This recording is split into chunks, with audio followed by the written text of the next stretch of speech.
Hello hi ನಮಸ್ಕಾರ ಸ್ನೇಹಿತರೆ, government job YouTube ಚಾನಲ್ಗೆ ಸ್ವಾಗತ. ಈಗಾಗಲೇ ನಮ್ಮ YouTube channel 1K subscribers pass ಆಗಿದೆ ಸ್ನೇಹಿತರೆ. ಸೊ ಇದಕ್ಕೋಸ್ಕರ ನಿಮ್ಮ ಎಲ್ಲರಿಗೂ ಧನ್ಯವಾದಗಳು ಸ್ನೇಹಿತರೆ. ಓಕೆನಾ, ಇವತ್ತು ಬಂದು ನಿಮಗೆ WCD ಅಂಗನವಾಡಿ ಕರೆದಿರುವಂತಹ ಕೊಪ್ಪಳದಲ್ಲಿ ಕರೆದಿರುವಂತಹ ಪೋಸ್ಟ್ ಬಗ್ಗೆ ತಿಳಿಸ್ಕೊಡಕ್ ಬಂದಿದ್ದೀನಿ ಸ್ನೇಹಿತರೆ. ಇದು ಒಂದು ನಮ್ಮ ವೆಬ್ಸೈಟ್ job.namaskaraindia.com ಅಂತ ಸರ್ಚ್ ಮಾಡಿದ್ರೆ ಸಾಕು, ಸಿಗುತ್ತೆ ಸ್ನೇಹಿತರೆ. ಓಕೆನಾ, ಇಲ್ಲಿ ಬಂದು ನೋಡಿ WCD ಕೊಪ್ಪಳ ಅಂಗನವಾಡಿ ವರ್ಕರ್ ಮತ್ತೆ ಹೆಲ್ಪರ್ ಪೋಸ್ಟ್ ಕರೆದಿದ್ದಾರೆ. ಓಕೆನಾ, 461 ಪೋಸ್ಟ್ ಗಳನ್ನ ಕರೆದಿದ್ದಾರೆ ಸ್ನೇಹಿತರೆ. ಓಕೆನಾ, 461 ಪೋಸ್ಟ್ ಗಳು ಇದಾವೆ. ಅಪ್ಲೈ ಮಾಡ್ಕೊಳ್ಳಿ. 23 ಅಕ್ಟೋಬರ್ 2024 ಲಾಸ್ಟ್ ಡೇಟ್ ಇದೆ ಸ್ನೇಹಿತರೆ. ನೋಡಿ, ವೇಕೆನ್ಸಿ ಎಷ್ಟು ಅಂತ ಹೇಳಿದ್ರೆ 461. ಅಂಗನವಾಡಿ ಹೆಲ್ಪರ್ಗೆ 374 ವೇಕೆನ್ಸಿ, 10ನೇ ಕ್ಲಾಸ್ ಮೇಲ್ಗಡೆ.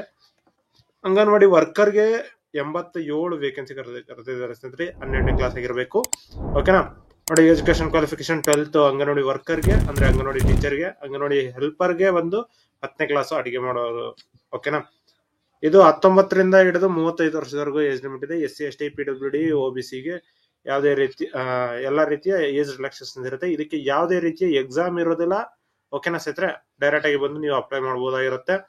ಇದರದ್ದು ಅಪ್ಲಿಕೇಶನ್ ನೋಡಬಹುದು, ಹಾಗೆ ನಿಮ್ಮ ನೋಟಿಫಿಕೇಶನ್ ಕೂಡ ನೋಡಬಹುದು ಸ್ನೇಹಿತರೆ. ನೋಟಿಫಿಕೇಶನ್ ಅಲ್ಲಿ ನಿಮಗೆ ಫುಲ್ ಏನಿದೆ ಅಂತ ಹೇಳ್ಬಿಟ್ಟು ಕೊಟ್ಟಿದ್ದಾರೆ ನೋಡಿ. ಕೊಪ್ಪಳದಲ್ಲಿ ಕರೆದಿರುವಂತದ್ದು ಶಿಶು ಅಭಿವೃದ್ಧಿ ಯೋಜನೆ ವ್ಯಾಪ್ತಿಯಲ್ಲಿ. ಓಕೆನಾ, ಅದಾನಂತರ ಇಲ್ಲಿ ಬಂದು ನೀವು ಅಪ್ಲೈ ಆನ್ಲೈನ್ ಅಂತ ಏನಿದೆ ಇದನ್ನು ಕ್ಲಿಕ್ ಮಾಡಿದ್ರೆ ಸಾಕು, ಈ ಒಂದು ವೆಬ್ಸೈಟ್ ಓಪನ್ ಆಗುತ್ತೆ. ಇಲ್ಲಿ ಬಂದು ನೀವು ಕೊಪ್ಪಳ ಅಂತ ಸೆಲೆಕ್ಟ್ ಮಾಡ್ಕೊಂಡು ನೋಡಿ, ಕೊಪ್ಪಳ ಅಂತ ಸೆಲೆಕ್ಟ್ ಮಾಡ್ಕೊಂಡು ಆಮೇಲೆ ನಿಮ್ಮ ಯಾವ್ದಾದ್ರು ಗ್ರಾಮ ಅಥವಾ ಯಾವ ತಾಲೂಕಿಗೆ ಇದನ್ನ ಸೆಲೆಕ್ಟ್ ಮಾಡ್ಕೊಂಡು ನಿಮ್ಮ ನೋಟಿಫಿಕೇಶನ್ ಸೆಲೆಕ್ಟ್ ಮಾಡ್ಕೊಂಡು ಅಪ್ಲೈ ಮಾಡ್ತಾ ಹೋಗ್ಬೇಕಾಗಿರುತ್ತೆ ಸ್ನೇಹಿತರೆ. ಓಕೆನಾ, ನೋಡಿ, 4 ಅಂದ್ರೆ ಅಂಗನವಾಡಿ ವರ್ಕರ್, 10 ಅಂದ್ರೆ ಅಂಗನವಾಡಿ ಹೆಲ್ಪರ್. ಓಕೆನಾ, ಡೈರೆಕ್ಟ್ ಆಗಿ ಬರುತ್ತೆ. ಆಮೇಲೆ ನಿಮ್ಮ ಯಾವ ಕ್ಯಾಟಗರಿ ಬರ್ತೀರಾ ಅದನ್ನ ಕೊಟ್ಟು RD ನಂಬರ್ ಹಾಕಿ ಸಬ್ಮಿಟ್ ಮಾಡಬೇಕಾಗುತ್ತೆ. ಓಕೆನಾ ಸ್ನೇಹಿತರೆ, ಅದರ್ಸ್ ಆದ್ರೆ ಹಂಗೆ ಸಬ್ಮಿಟ್, ಯಾವ್ದಾದ್ರು SC ST ಆಗಿದ್ರೆ ಅವ್ರದ್ದು RD ನಂಬರ್ ಹಾಕಿ ಸಬ್ಮಿಟ್ ಮಾಡಬೇಕಾಗುತ್ತೆ. ಇದಿಷ್ಟು ಈ ಒಂದು ವಿಡಿಯೋದಲ್ಲಿ ತಿಳಿಸ್ಕೊಡ್ತೀನಿ. ಈ ವಿಡಿಯೋ ಇಷ್ಟ ಆದ್ರೆ ಲೈಕ್ ಮಾಡಿ, ಶೇರ್ ಮಾಡಿ, ಹಾಗೆ ಸಬ್ಸ್ಕ್ರೈಬ್ ಮಾಡ್ಕೊಳ್ಳಿ ಸ್ನೇಹಿತರೆ. ನಮ್ಮ ವಾಟ್ಸ್ಆಪ್ ಗ್ರೂಪ್ ಕೂಡ ಜಾಯ್ನ್ ಆಗಬಹುದು. ಲಿಂಕ್ ನ ಡಿಸ್ಕ್ರಿಪ್ಷನ್ ಕೊಟ್ಟಿರ್ತೀನಿ. ಈ ಒಂದು ಅಪ್ಲಿಕೇಶನ್ ಲಿಂಕ್ ನ ಕೂಡ ಡಿಸ್ಕ್ರಿಪ್ಷನ್ ಕೊಟ್ಟಿರ್ತೀನಿ, ಚೆಕ್ ಮಾಡ್ಕೊಳ್ಳಿ. ಓಕೆನಾ, ಇದಿಷ್ಟು ಈ ಒಂದು ವಿಡಿಯೋದಲ್ಲಿ ತಿಳಿಸ್ಕೊಟ್ಟಿದ್ದೀನಿ. ಧನ್ಯವಾದಗಳು.